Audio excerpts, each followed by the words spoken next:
loses it. Loose ball. Out of bounds to Indiana.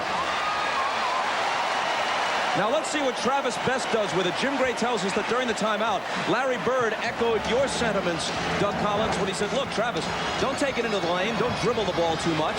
Direct traffic out there. Well, Michael Jordan now is on Reggie Miller. Best on Kerr. He can beat him off the dribble. So that changes things. He's dribbling it too much. He goes to the basket and hits on the run. He's got his own ideas, and sometimes I guess they're the right ideas. Well, at that time, he was being guarded by Steve Kerr and not Michael Jordan. So he set Steve Kerr up and used his foot speed because he didn't have to go against Jordan's foot speed. Now remember, he made the big play in Game 4 to bring him within one, almost on the same kind of play. This kid has got no conscience. Up and off the glass, 33 seconds to go, and he have a 2-point lead. No conscience and no fear. Pacers by 2.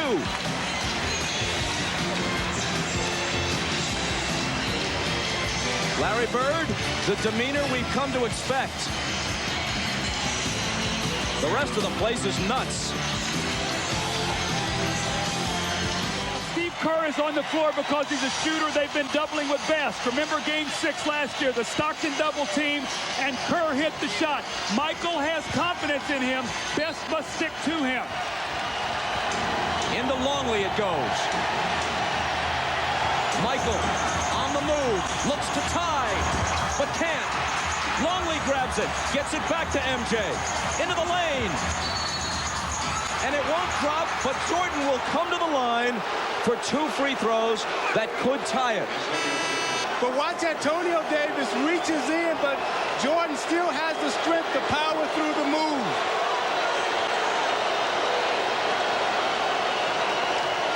Well, the stone face went away. He finally showed a reaction. Michael needs them both to tie. Halfway there into the teeth of a hostile crowd.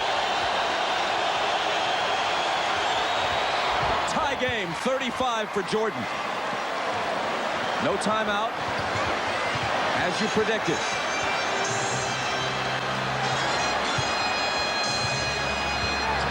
Best to the basket, collides with Rodman. Ball comes loose. A whistle for a foul, and let's see who it's on. Travis Best is 36 of 40 at the free throw line in the playoffs. 8.5 seconds. Got it. Wow, that was nothing but net. A 90% guy in the postseason. Hits them both. So they've gone to a small lineup. He has Dale Davis on him. So Dale Davis has got to be very careful here. Watch Kukoc on the penetration. It's Michael. That's the guy to watch. He stumbles and loses it. McKee has it. The Pacers and the Bulls will take it to the limit.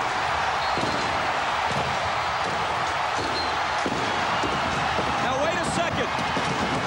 The officials are saying that there may have been a foul with a second or maybe tenths of a second on the clock. Right now they have put 4/10 of a second up on the clock. Make the first one and miss the second one, so they can't throw a long pass. If he misses the first one, you've got to make sure that you get that 3-point lead. I think you're going to see him here try to miss this shot. I would put the points on the board right now. I would not miss. Put the points on the board and end the game.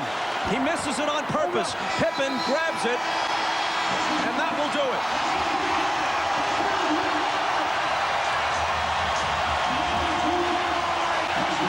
For the first time since the conference semifinals in 1992, Michael Jordan's Bulls, we're not counting when he was gone all of 94, or when he was a shadow of himself in 95 when he came back briefly, the real Michael Jordan Bulls taken to an elimination game for the first time in 6 years.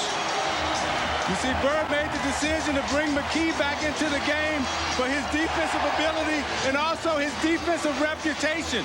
He has a defensive reputation, so the officials are not going to call a call on him because he has that reputation. Well, you could see that he put his right arm down and gave Michael a push, and he lost his balance. Interestingly enough, both finishes we've had, games 4 and 6 here, have ended with a controversial no call.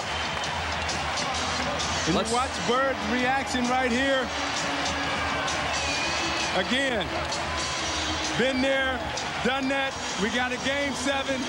Congratulations, guys. Wow.